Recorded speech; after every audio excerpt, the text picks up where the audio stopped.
The South Sydney Rabbitohs are currently holding an emergency board meeting to determine the future of coach Jason Demetriou. Well, what is going on here? It just seems like it's a bit of a debacle. We've been sitting around all day waiting to hear if there is any news, if Jason has been sacked or not. If he is sacked, who's going to coach in the interim?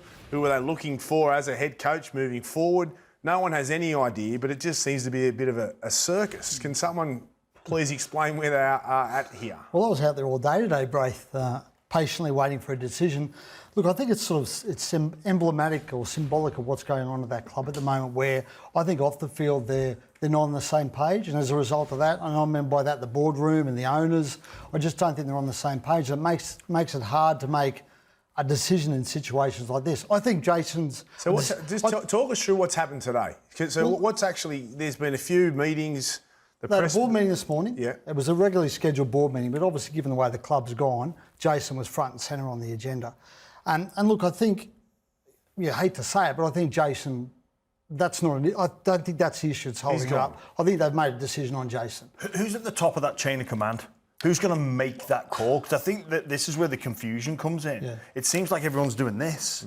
Well, I think it used to be Russell, right? Russell used to make the call, but now Russell's only an equal owner with Mike Cannon-Brookes and James Packer. I don't think Russell wields as much power as perhaps he used to. So is it solely as CEO then? He doesn't.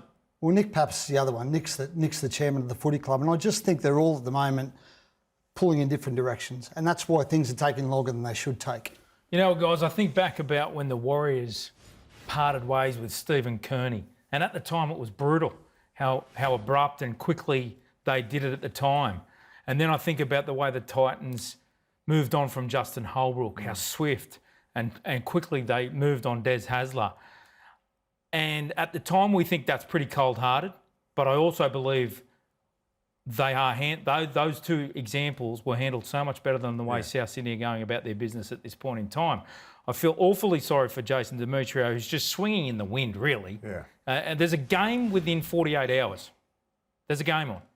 And tomorrow they go to training. Really, the players now, what type of preparation is this? Like, what type of preparation is it for the game? And for a head coach, as I said, who's almost just swinging in the wind, waiting for the phone call. You've got a feel for Jason Demetriou, don't you? I mean, in this situation, it's like he's leaving court when he leaves training ground. Like, nobody wants to see him in that situation. I guess for South, the agenda at the board meeting, like, how long is that list? Like, it's not just who's going to coach this team. There's a number of issues there that clearly need addressing. Yeah, but I think the immediate ones are, Jimmy, what they do with Jason. Jason, when they pull the trigger on him, who comes in and who replaces him next year. And I think a lot of those issues, to me, they seem already resolved. Yeah. Jason won't be there. Dave Furner would seem to be the interim coach. That's been going around everywhere today, that Dave Furner will be the guy who takes over. And they want Wayne. That's pretty clear as well, although there's some people there who aren't as passionate about getting Wayne back as others. They've been fluffing around for a while now with every decision they make, and that's why they are where they are. Let's be honest. Like you mentioned swift calls, and I mean the South Sydney Rabbitohs have come so far since they got reinstated back into the competition, where they're actually a powerhouse, right? They're one of the big teams in the competition now, and they've done a lot of hard work to get there. You mentioned coaches and sackings. Well, they coached Madge, and they also got rid of Seabold and Madge swiftly, which were tough decisions, but for the best interests at the time for the club. And they've made those big calls, but all of a sudden over the past 12 to 18 months, they are hesitant to make these calls. And it's got them in a position now where they're not better for it, because they look lost. Everyone's on a different page. And I'm not just talking with the coach, but with selections, with players, with recruitment. And here they are now, this club that had worked so hard to be a powerhouse that looks like it's amateur hour. Well, I think there's an element of actually originally wanting Jason Demetriou to kick on and survive. I really think that there was an element within the South Sydney management that wanted the best for Demetriou. But now they're throwing him under the bus and saying it's all his problem. It's all his fault. And keeping in mind, they only re-signed him last year.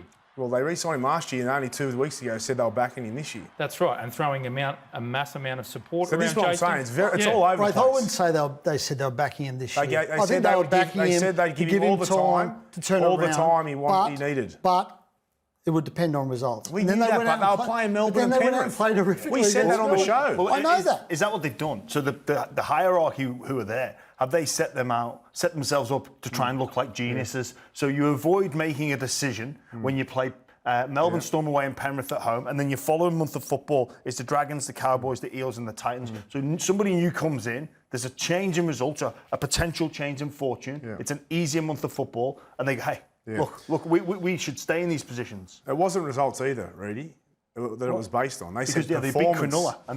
They lost to Cronulla. Over results. That was what he was going to be judged on. It's all the same thing, It's though, all the bro. same thing. Isn't it? Performance generally and effort brings results? No, it's not the same thing. Did you think their performance and effort was outstanding? They got Melbourne, smashed against Cronulla and they said they were happy with the performance and the effort, right? Yeah, but then they said we'll give him a couple more weeks and see how it goes. They said they'd give him all the time he needed. Were you happy with the performance and results? They were never going to play well on the weekend. We know that. Well, they could have played better than they did. Did they hand him a grenade then?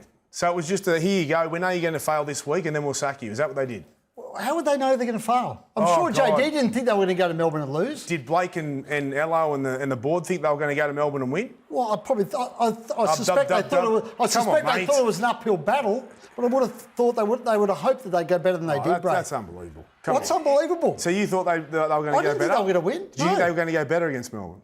Well, no, but I'm saying that's what the club hoped, that they perform better against Melbourne. Hope's not effective strategy, though. Like, it just isn't. Like, they came off a bye, and they were never realistically going to go down there and challenge. But, yeah, I think this stems even further back. You look at the capitulation, at round 11 last year, and, you lose Sam Burgess and John Morris from your coaching roster, right? Does anybody come in to replace them?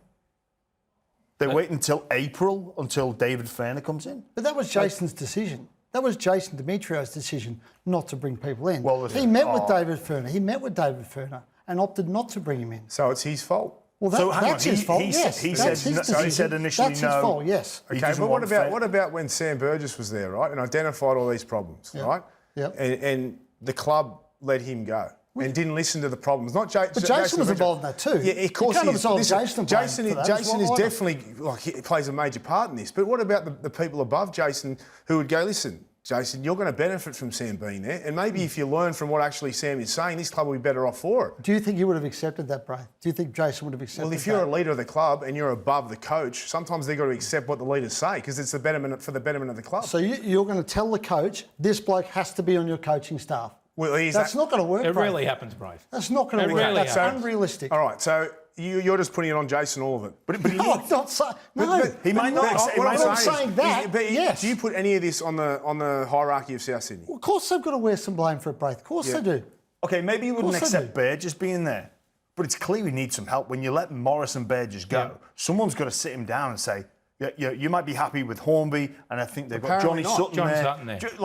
But you've lost so much resources, have gone so much experience. Has gone. John Morris has coached at NRL level. But so you let that go and you don't replace it. There's a conversation needs to be happening. Well, there's a realisation of that by the appointment of David Ferner, which has only been running 2 weeks. What's going to change in April? Oh, I'm with you. It's only been running 2 weeks. I respect Dave Ferner. I love him. Loved him as a player, and he's a really good coach. But that was just a band-aid, and they've constantly put band-aids on things for over a year now. So really, if they do move on to Demetriou, which we anticipate, David Ferner will be promoted up as the interim head coach. Yeah. But what other options do they have? Very little. That's the very thing. little. Exactly. There's no other options at the moment because that's where they put themselves. The anticipation about this board meeting tonight is that the South Sydney Rabbitohs, elements of the board, want to wrap this up as one big package to announce the departure of Jason and the appointment of Wayne Bennett. That's the speculation doing the rounds in the game. I've heard Wayne's going there. I'm hearing strong rumours that he'll end up there. Braith, I've got concerns about that's not a roster Wayne Bennett usually takes over. We know that he takes over a ready-made roster. I think there's holes in this roster. He'll make change though, Dave. I mean, he'll find a way to make... He's Wayne Bennett. We'll get to this, Reedy, because it is interesting. Jason Demetriou fronted the cameras after the first board meeting this morning under the impression he was still coaching at the club. No news about anything? None at all. So you feel safe? You've got the job still? I'm prepping for tomorrow's training and there we go. Good day, the boys train well. How are you? I'm all right. This is fun. Jay, do you want a resolution? It just seems to be... Look, I want to get on with Somewhere coaching the footy team. So Do you want some direction though about what? I want to get on with coaching the footy team. That's what I'm paid to do. So appreciate you all being here, but I'm going home. Yeah, tough scenes there for Jason Demetriou. Don't like seeing that. He's hopeful to keep his job, but he's got Reedy and Denny Wadler on his tail. Tough day for him. Terrible. What's happened here? How have they gone from first after round 11 to where they are right now, Reedy? Well, I don't think anyone's got an explanation for that, Braith. I don't know how you capitulate like they have. Like they've won 6 of their last 16 or something, or some remarkable figure. I don't know how it's happened. I don't think as I said, I don't think anyone knows how it's happened. JD doesn't know how it's happened. He clearly doesn't know how to fix it. There has been a bit of a lack of communication from the hierarchy, though. In what sense? What do you mean, Jimmy? In what sense? There's no public support of Jason Demetriou. Well, that's not true. Nick Pappas came out publicly 2 weeks ago, publicly supported Jason Demetriou. He's the chairman of the football club. So he supported him pretty openly. Now, obviously, that stance has changed given, as I said, the way they played against Melbourne. So I think they've shown... Look, I reckon they've shown JD a fair bit of support given the way this season's gone. But I just think it's got to a point where it's untenable. I think they've realised it's just not going to change. It's not going to turn around.